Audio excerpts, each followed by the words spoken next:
Bonjour à tous et bienvenue sur la chaîne. On se retrouve aujourd'hui pour le tirage des énergies du mois de juillet pour les Capricornes, ascendant Capricorne et lune en Capricorne. Ceci est un tirage général, donc s'il ne résonne pas avec votre situation, je vous conseille de consulter le tirage correspondant à votre signe ascendant et celui de votre signe lunaire pour avoir plus d'informations.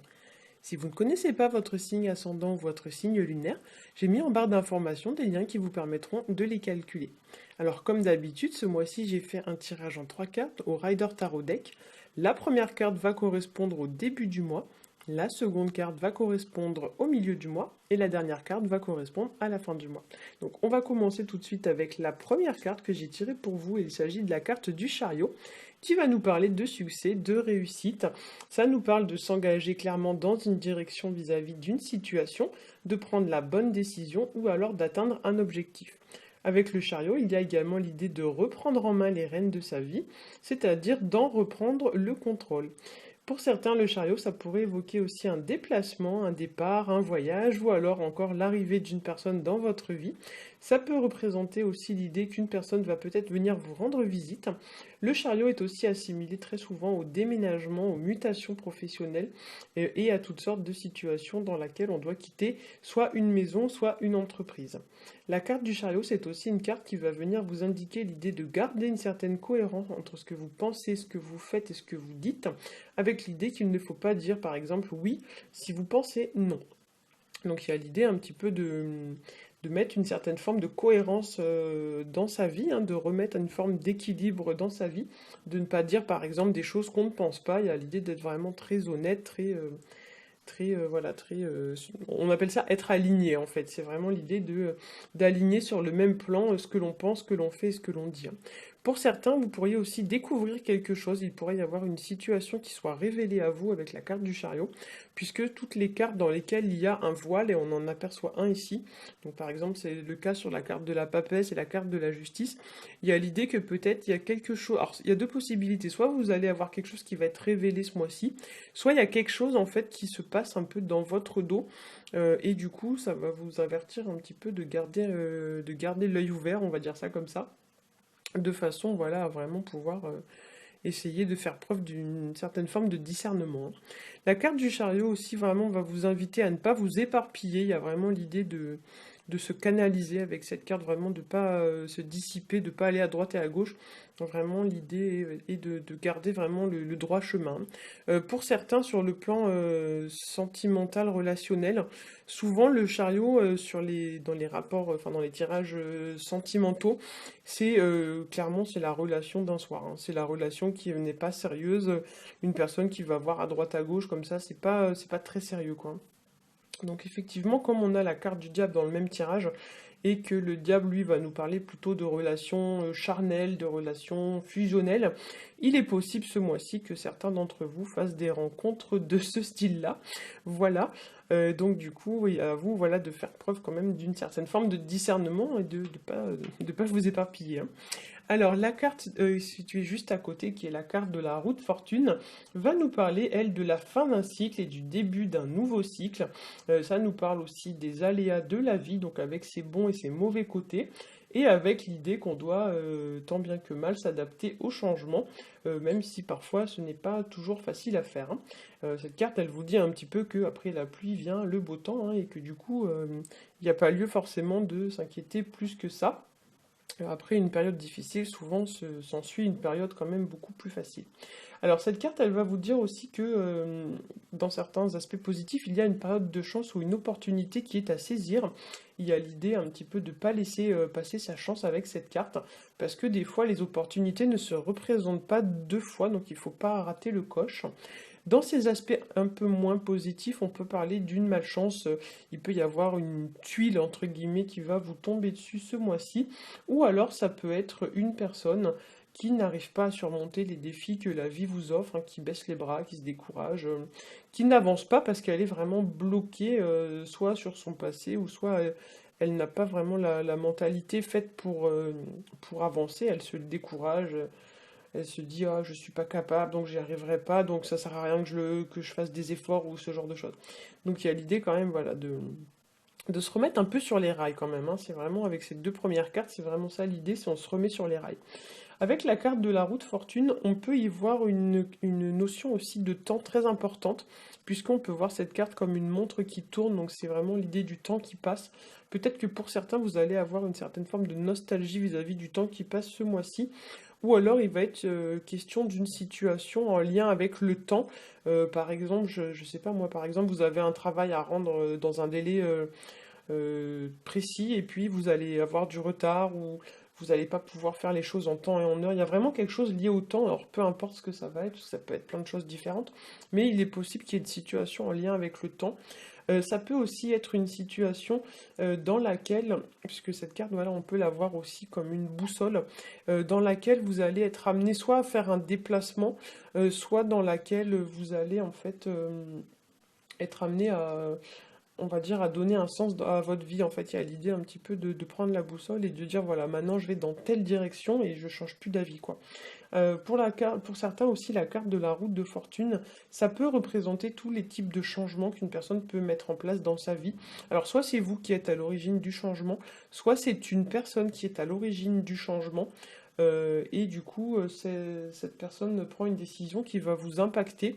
Avec la carte du chariot placée juste à côté, malheureusement, ça peut aussi nous parler d'un départ. Ça peut être clairement une personne qui s'en va, en fait, une personne qui prend ses affaires et qui s'en va. C'est vrai que souvent dans les tirages amoureux, le chariot représente l'amant, mais il représente aussi lors d'une rupture le fait que quelqu'un quitte quelqu'un d'autre. C'est l'idée que je prends mes affaires, je prends ma voiture et je m'en vais. Voilà, donc bien sûr, ça va pas concerner tout le monde, et bien heureusement. Ça peut aussi nous parler, comme je l'ai dit, d'une personne qui arrive. Mais c'est vrai que quand on voit cette carte-là, on ne sait pas si la personne arrive ou si elle part. Donc, mais en fait, souvent, ouais, souvent c'est une carte qui fait référence à des déplacements, notamment avec un moyen de transport tel que la voiture, le train, etc. Donc peut-être que pour certains aussi, à l'occasion d'un voyage, vous allez rencontrer quelqu'un, puisque la carte du diable, souvent, c'est vraiment la relation style coup de foudre passionnel. Donc peut-être que pour certains, si vous partez en vacances ce mois-ci, vous allez rencontrer une personne vraiment qui va vous magnétiser, qui va vous attirer, parce que le diable, c'est vraiment une personne qui vous hypnotise, hein. Vraiment, vous voyez que lui, vous êtes vraiment vous avez plus vraiment de discernement, hein. Vous voyez que lui, vous mangez, vous buvez, vous dormez, vous voyez que lui, quoi. Vous, vous voyez cette personne et c'est vraiment le centre de votre monde, quoi. Alors le diable, c'est une carte qui va nous parler aussi d'attachement. Ça nous parle de liens très forts dans une situation ou dans une relation. Voire même le lien est tellement fort qu'il commence un petit peu à devenir toxique, dans le sens où on se sent vraiment un peu prisonnier de cette personne. On sait que ça va être très difficile de s'en détacher, hein. Voilà, c'est aussi donc le diable, une personne ou une situation dans laquelle on est sous l'emprise ou sous une forme un peu de dépendance. Donc ça peut être une personne ou une situation qui... soit une personne ou une situation dont vous dépendez, ça peut aussi être quelque chose qui vous pèse en fait, quelque chose qui vous tient en fait. Vous êtes prisonnier de cette situation, vous ne pouvez pas vous en libérer comme vous voulez, hein. Le diable, c'est aussi donc une situation de laquelle on dépend, donc on a une marge de manœuvre quand même qui est limitée. On ne peut pas vraiment se défaire de cette situation ou de cette personne. Par exemple, si c'est dans le cadre d'une situation, ça peut être les gens, par exemple, quand ils ont des problèmes, bah, toute la nuit, ils cogitent, ils pensent qu'à ça, ils sont obsédés par ça. Enfin, c'est vraiment, on n'a plus vraiment notre libre arbitre, hein. La situation où la personne a pris vraiment possession de notre cerveau, si on peut dire ça comme ça, et du coup, on est vraiment tributaire ou prisonnier de la situation, et on n'a pas vraiment d'autres moyens de s'en libérer, quoi. Avec le diable, on peut parler aussi de passion. Alors, c'est vrai que dans les bons aspects du terme, c'est vraiment la relation passionnelle, vraiment tout feu, tout flamme, hein. Effectivement, on a vraiment cette notion ce mois-ci. Mais ça peut aussi être une relation, en fait, dans le sens où la passion est tellement forte qu'elle est presque un peu délétère. Ça vous porte un peu préjudice. Vous faites beaucoup de concessions parce que vous êtes très amoureux de la personne, par exemple, mais du coup, vous vous sacrifiez un peu au passage. Enfin, ça peut vraiment représenter tout ce genre de choses, tout ce genre de situations. Ça peut représenter aussi les personnes type pervers narcissique. Vous voyez, clairement, les tirages où il y a des pervers narcissiques, ça ressort très souvent sous la forme du diable.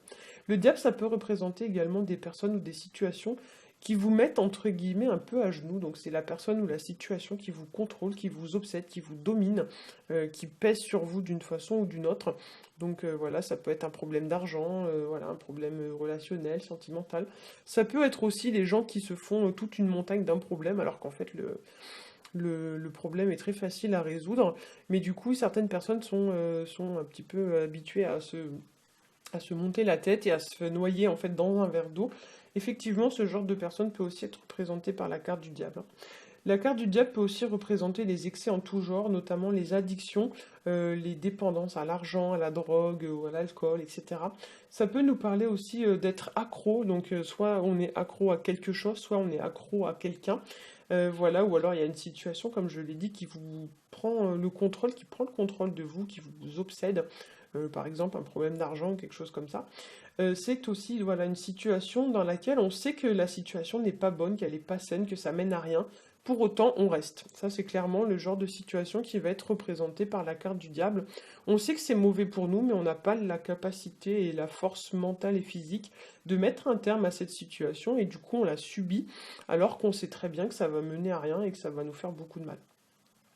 La carte du diable, c'est aussi une personne qui va, ou une situation ou à une personne dans laquelle il y a quelqu'un qui est mis sur un piédestal. En fait, on accorde une importance démesurée à cette situation ou à cette personne, si bien que du coup, on la porte au nu alors qu'en fait, il n'y a pas lieu. C'est vraiment voilà l'idée qu'on a mis quelque chose ou quelqu'un, on le fait passer même avant nous. C'est vraiment on s'oublie totalement au passage, alors qu'en fait, il n'y a vraiment pas lieu de faire ça.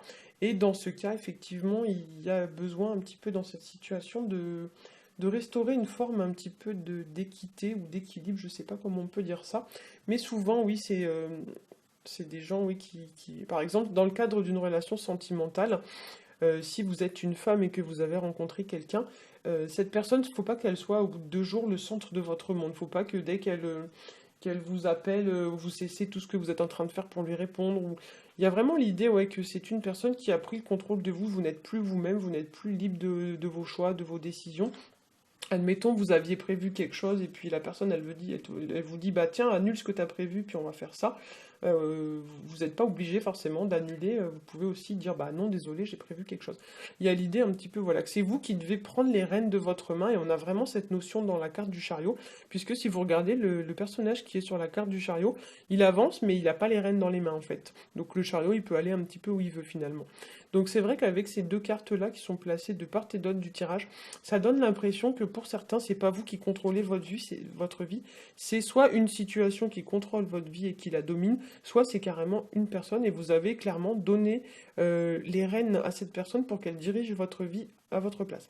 Donc effectivement, comme va l'indiquer la carte de la roue de fortune, il y a vraiment l'idée de passer à autre chose, de tourner une page et de maintenant débuter un nouveau chapitre de façon à ce que cette situation prenne fin. Voilà, j'espère que ce tirage aura pu vous aiguiller. Si c'est le cas, n'hésitez pas à liker, à partager et à vous abonner. Pour ma part, je vous souhaite à tous un très bon mois de juillet. Je vous dis à bientôt.